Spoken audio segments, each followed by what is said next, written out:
Қайырлы таң, құрметті Ерем Шымкент оқырмандары. Бізде бүгін функция жұмаларыңыз сәтті өтсін. Біздегі пациентіміз, емделушіміз екіншілік бедеулік эндокринді фактор және де жас ерекшелігіне байланысты жасы 38-де, жолдасының жасы 40-та, соған байланысты біз функция жасағаннан кейін, клетка алып ұрықтанғаннан кейін 5-ші тәулікте ПГД диагностикасын жүргізуге дайындалып жатырмыз, көрсеткіштер бойынша.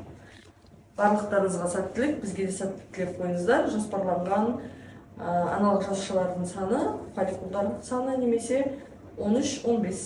Барлығыңызға сәттілік.